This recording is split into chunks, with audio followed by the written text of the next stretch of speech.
Hi guys, welcome to episode 1 of Summer of the 90s. We decided this would be kind of a fun thing to do since we were both born at the end of the 80s. The 90s was primarily when we grew up.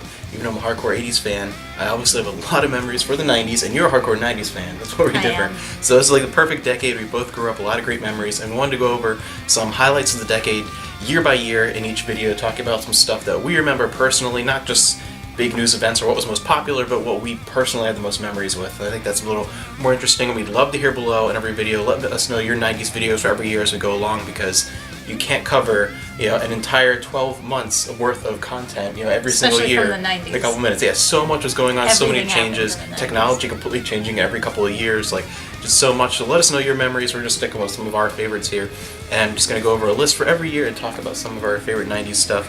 1990 was a good year for movies. Home Alone, 1990. Home Alone is, if I had to pick, that would be my favorite Christmas movie of all time. I don't think of it as a Christmas movie. Really? How? It takes place on Christmas. It does, but like it's not like, I don't know. It takes, what are you talking about? It takes place for like Christmas Day. I always think of it as an 80s movie. No, well, it has an 80s feel. I think that's part of why I like it. I think it feels, it does have, there is that undefinable like 80s movie feel, and I think it has that even though it was 1990. But to me, that's my favorite Christmas movie. I could watch that every year. I always get confused the beginning of the 90s. Yeah, 80s definitely has a little bit of a bleed over into the beginning of the 90s, and then like I'm always confused as to I I always say like 92, 93 is when the 90s started. That's why, like, I really think there's an 80s bleed over, and this is one of the perfect examples. I love Home Alone. To me, that's a timeless classic, my favorite Christmas movie of all time. Just amazing. It's horrible as an adult, though. How do you leave your child? You think about different things as an adult, like you see their house, and you're like, holy crap, wow, what is that mortgage every month, and just all these different ideas. But to me, it's absolutely classic. And one of my favorites now, looking back, just kind of like a weird little chuckle, is when they're about to rob the houses. They're looking at the H1 down the street, and they start talking about like, this is like the gem, this is the one at the end of the street, and like stereos, VCRs, and people are so rich. And it makes me think about the first time I noticed that, because I watched a young kid who was 5 this past year, and he started watching that, and to realize he doesn't understand concepts like when Macaulay Culkin, when he's trying to fool them with that gangster movie that he creates, like he tries to fake them with like the VCR and things like that. There's very talented child. Oh yeah. Like how do you figure But there's out there's certain aspects of that, or the idea of like the lack of cell phones, using the paper, and all these different. There's all these different things that like it really puts things in perspective. You don't think like, holy cow, like our kids are not gonna understand. Yeah, that's what's happening. That movie is very immersed in the time that it's But in. absolutely fantastic, and it was a great year because another kids classic, the first live-action Ninja Turtles movie came out that year. And if you were born anywhere near like our age, if you were born like early to late 80s, like we were, Ninja Turtles was huge. It was everywhere. You couldn't go anywhere without Ninja Turtles, and that first live-action movie was incredible. I think it was the best one overall. Oh yeah. It had a darker tone. It was somewhere between the cartoon series and the comics, which were like the original comics were darker. But it was so cool because they were really there and yes. really alive. They looked so real. They still look really good today. The animatronic like faces and the guys in costume. Than that movie. Well, yeah, much Those better aren't than even Turtles. Michael Bay's made a career of shitting on the childhood of people our age. But no, that first movie, that to me is the best of the three and absolutely incredible. Oh yeah, by far. Another good movie. This to me, I know you're not a big fan, but your dad's a big fan, so he'll agree with me. He's a huge fan. Total Recall came out that year. It's Total Recall and Laserdisc here, and this is my favorite Arnold movie out of all of them. Over Terminator, over Conan, over anything, even my favorite comedies of his. So cheesy. I love it. It is so cheesy. I love it. To me, Total Recall, like Arnold has really great action movies with some comedic moments, and really great comedies with some good action moments. Like something like, the Terminator movies, the great serious action with some comedic moments. Kindergarten Cop, a great comedy with some great dramatic action moments in it. Like Twins. Twins, like again, another great one just like that. But Total Recall for me is the only one that is an absolute perfect 50-50 balance. Yeah. To me, everyone else, it sways one way or the other a little bit. Total Recall is the perfect balance, and I'm a sucker for anything sci-fi from 80s and 90s. So and it says that name. Yes, this name is also a plus. This to me has always been my favorite one. I quote it constantly, which I know annoys the hell out of you.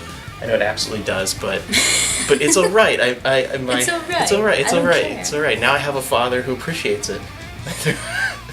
You're welcome. My constant That's why I Total Recall married quotes. you, just so you could have But my father. yeah, and I think that was the last big movie for us that year. But moving on to TV, Fresh Prince of Bel-Air.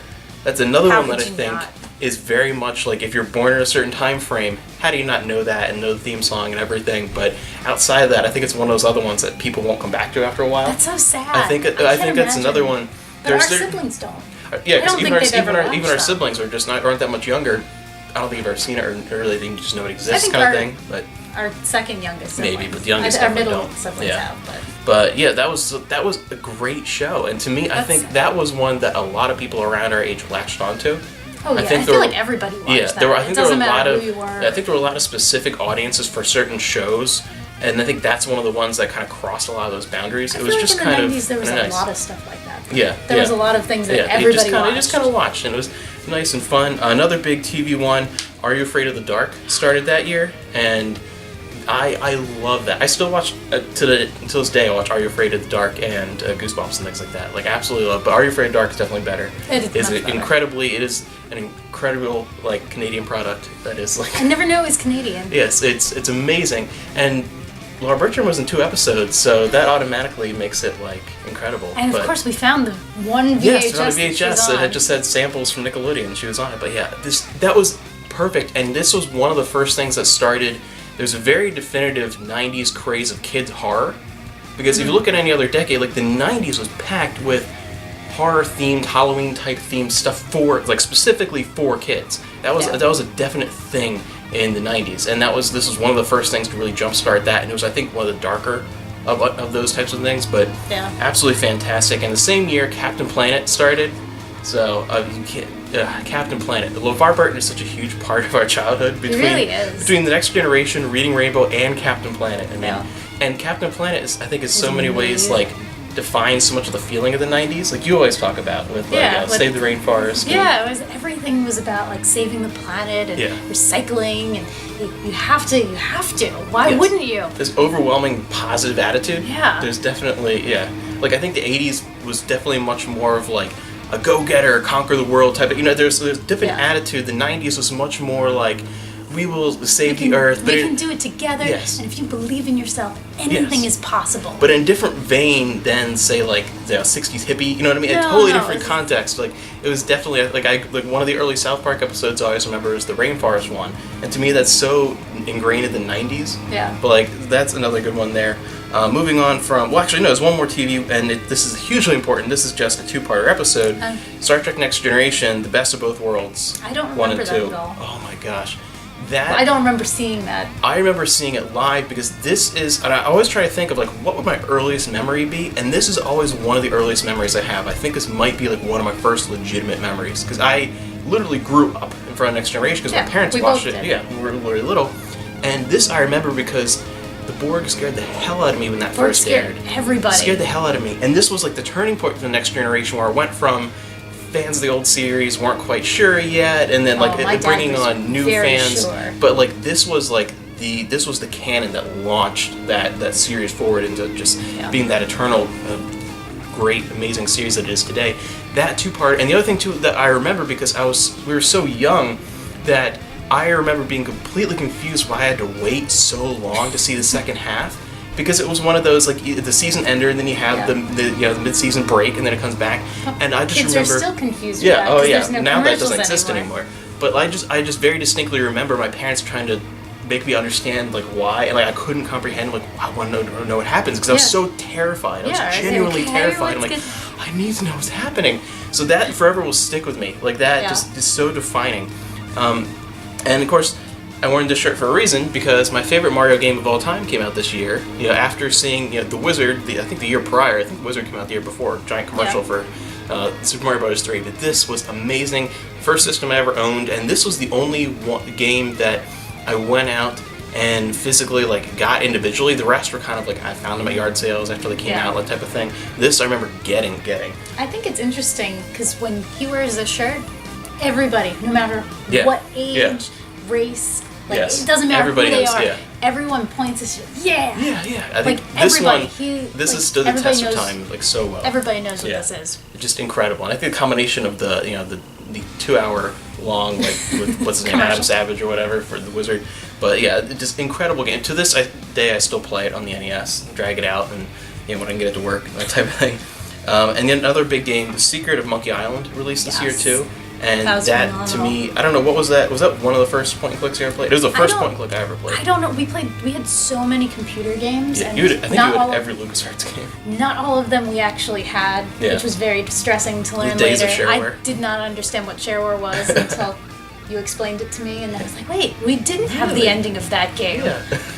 But yeah, no, we definitely had that, and I remember playing it and walking back and forth trying to figure things out because there were no guides confusing because we were so young. And trying to figure out what was going on, and to me, I think I remember most.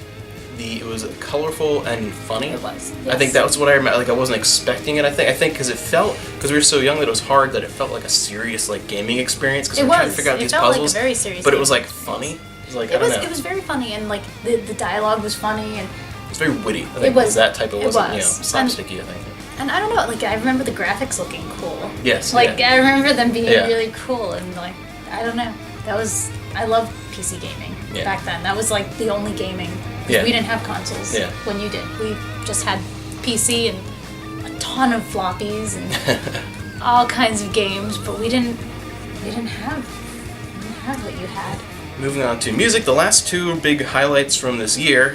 One is Vogue, Madonna. So and to me that was a big turning point because I'm a big 80s Madonna fan. This was one of the last Madonna singles, you could say, that I really, really loved. Like after that, I didn't quite like Madonna quite as much after this point. This was like one of the last like big ones, but this is one that you couldn't escape anywhere. Yeah, even as a kid, like I was just so very aware of that, and the music video especially and everything, that like, it was just everywhere.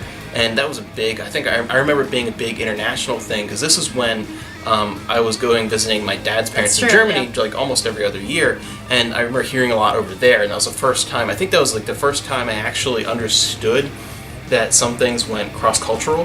Like I think as a little kid, I didn't quite. I defined like this is American stuff, this is German stuff, this is like. I think that was the first time I was like, wow, this is playing here too.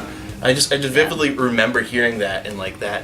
And the last thing too is an absolute classic if you are the right age, Ice Ice Baby by Vanilla Ice. I'll never forget. If I had to pick one song that is by far not the best of the 90s, but the most 90s, I'd probably say Ice Ice Baby. Like if you had to say what was the most 90s song, that to me stands out so much. Yeah. And just everything about that. So it's such so a ridiculous. weird song. Yes. Like why? But I don't know. It just stands out, and it fits in the period, and everything about his look too. Yes, and he's just very everything about. very 90s. He's so. I can't wait to get his movie on Laserdisc. Yay! But Ice Ice Baby. So like for 1990, I guess that wraps up 1990 for us. Remember to let us know what some of your memories are below because there's so much that happens in an entire year. But those are some of the highlights from 1990 for us. And moving on to the next video to 1991.